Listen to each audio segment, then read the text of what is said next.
Welcome sa ating YouTube channel, Main Chart Updates. For today's video, pag-uusapan natin ang tungkol dito nga po sa tampuhan di umano ni Alden Richards at ni Henyo Master Joey De Leon.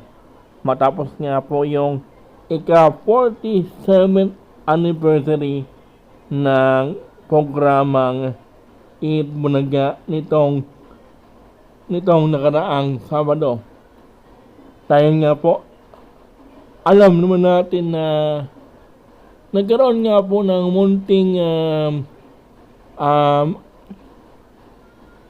reunion ang mga dating mga Dabercans, maliban lang kina Alden at kay Rochelle, dahil alam naman natin na pareho nga po daw silang contract artist ng GMA, kaya hindi po sila makapunta sa nasabing okasyon or celebration ng on-time show na Eat Bunaga, mga kaaldab. Alam naman natin yan. Pero bakit nga ba nagtampo itong si Henyo Master Joey De Leon? Real talk lang, nakalimutan niya yata na sinabi ng kanyang kaibigan na si Tito Sen noong panahon na bago sila magsimula dito sa TV5, nagkaroon nga sila ng interview kina Christopher Min patungkol nga po sa Eat Bunaga, kung paano sila yung transition po nila mula doon sa GMA puntang TV5. At naitanong nga po doon yung paano daw si Alden, di po ba?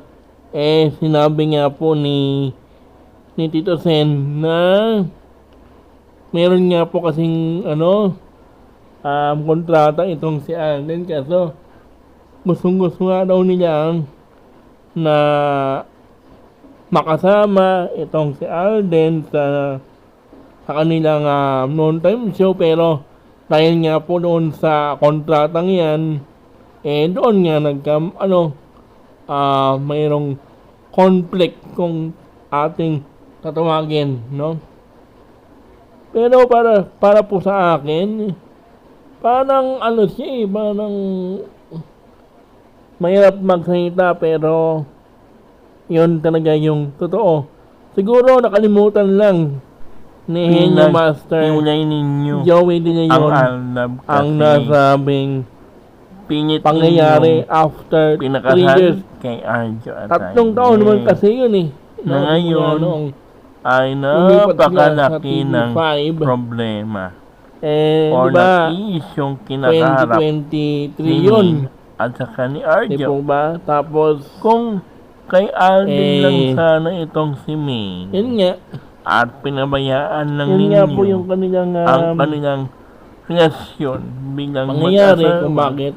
or girlfriend Pero para at boyfriend, sabihin mo na parang hindi sana wala kayong feeling sakit sa ulo ngayon, special, diba? Kahit na na parang ganon, or naghiwalay na kung kayo ano man ng yung sinabi ni Henyo Master patungkol kay Alden na para bang maayos naman ang hindi ko lang alam kung usapan ninyo ng GMA. kasi ayon doon sa nabasa sana, ko, ito lang yung aking opinion, parang makakasama sinabi ninyo niya mismo si na Alden Richards ni Alden sa na mga anniversary hindi naman daw simula siya noong nakatanggap daw ng imbitasyon di po ba hanggang mula ngayon, doon kay kahit na Henyo Master Joey mayroon pa ngayon. siyang mga Tapos ngayon, ginagawa, kahit mag-react ka paano na hindi ka nagkakaroon ni pa rin Alden ng na parang schedule niya, itong si Alden once once na parang hindi ka pinansin ni Alden. meron Tapos din siyang free time, ano yung sinasabi diba? mo O wala dyan? siyang taping sa mga Nakalimutan mo teleserye yata niya. na Kaya lang, exclusive wala contract itong si at isa Alden. pa, hindi Kahit gusto ninyo niya man, binibigyan Eh, ng schedule hindi si rin niya Alden para magagawa yung makasama gusto mo. ninyo Maniban na sa yan mga kung nakaraang episodes mag-collab kayo ng or nung GMA nakaraang panahon. or ng, 3 years ago. ng TV5. Hindi po ba?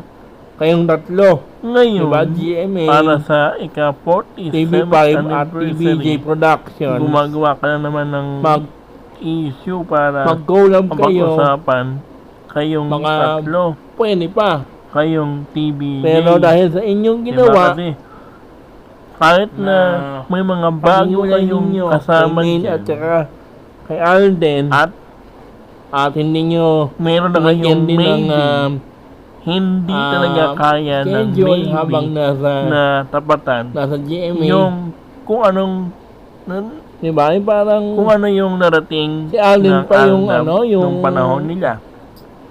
yung may Diba? mali dito. May mga commercials, kayo nga may yung mga unang endorsements, sabihin na At natin na kaliwat kanan ang mga si Alden pa, kayo nga yung kumukuhang brands unang umalis. kina Alden at Main. Diba? Hindi nga Samantala kayo ngayon, kahit na may mga endorsements nagpaalam. si Bimbi Kahit at nasabihin Mimaya, natin na hindi pa rin siya na sapat para dahil tawagin lang doon sa phenomenal love team issue ninyo ng sa 2026 sa dahil Aldab pa rin Tape ang Incorporated. pinag-uusapan Tapos, hindi bukod sa kayo kanila ha, at sa nagkasundo inyong ng GMA. programa at syempre pa Lumipat na kayo sa TV5. yun nga po yung opinion ko Malamang ng hindi mga na siya Aldab. makakarating, Kung hindi lang makakapunta. sana kayo At umalis hindi naman niya, kahit na hindi naman daw siya nakatanggap nagkaroon ng pa ng issue mula imbitasyon. doon sa diba, sa dati mga ninyong kaaldab. Kaya producer na Tape Sorry na lang. Incorporated. maganda hindi sana sana yung Isang text episode lang, na yun isang ng- tawag lang kay ng Alden. Edbunaga noong At Sabado kung kaya ng kung kanyang kompleto schedule, ang makakaroon kaliserye. kayo ng chance na makakasama Ito ba? ninyo si At Alden ito sa pa mga mga kaaldab. Ito sa yung opinion ko doon 47th sa anniversary.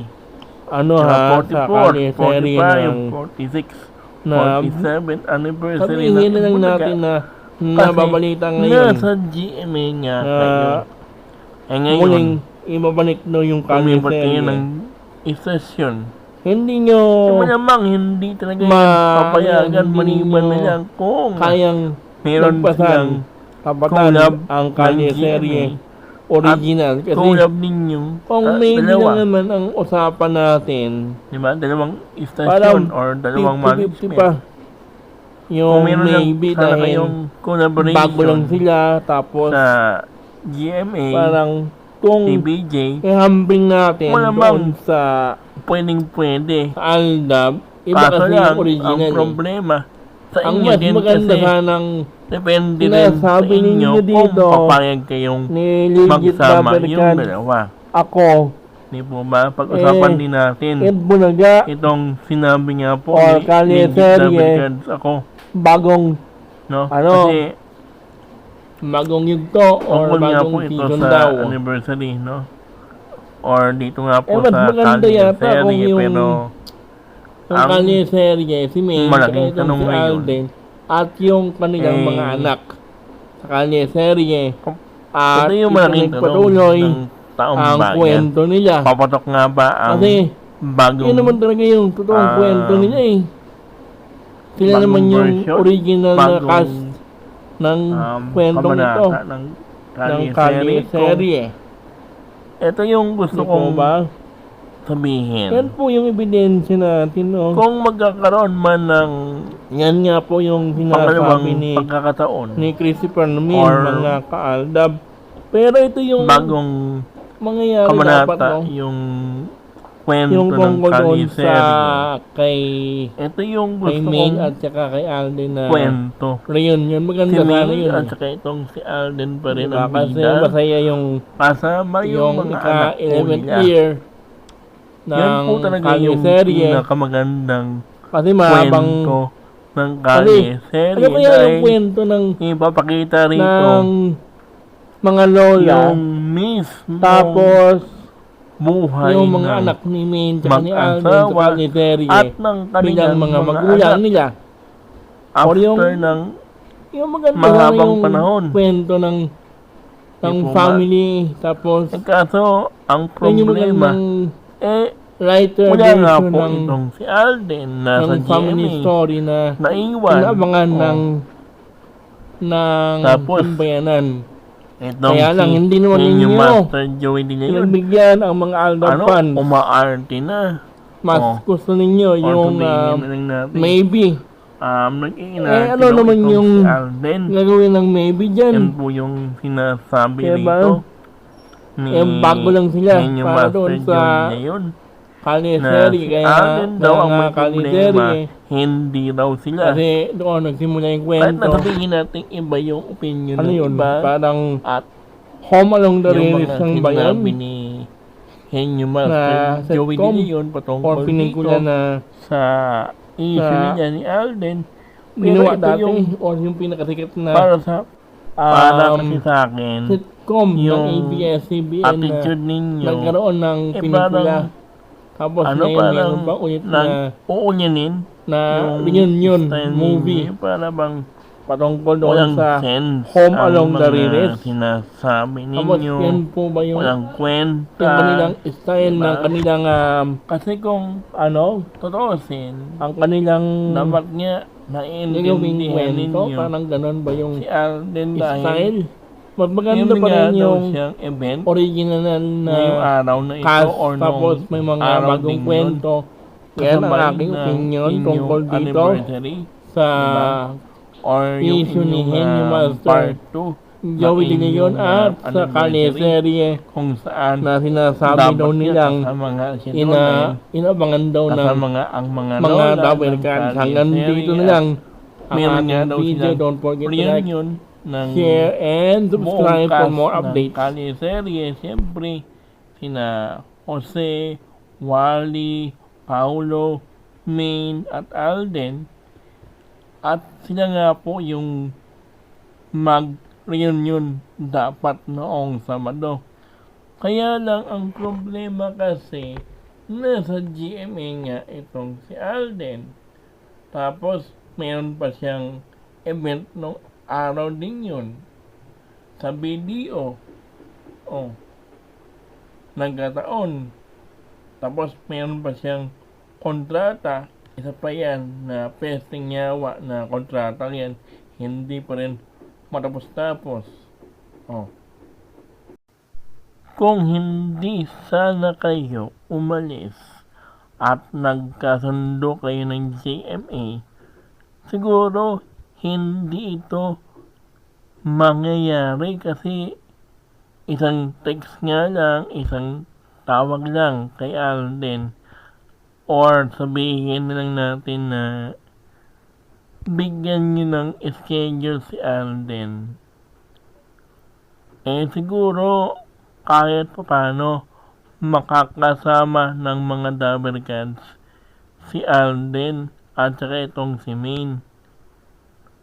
Paano kasi umalis kayo ng GMA at ngayon ikaw naman ay gumagawa ka na naman ng issue patungkol kay Alden. Kasi hindi nga kasi kaya ng maybe. Kasi pinagpipilitan ninyo yung maybe.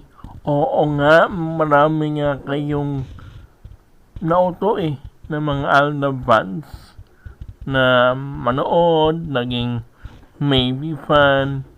Pero ang malaking tanong ngayon yung Kalye-serye papadok nga ba? Dahil nga yan nga yung pinag-uusapan ngayon. Halimbawa, kung babalik nga ba yung Kalye-serye, sino-sino nga po ba ang mga bibida doon?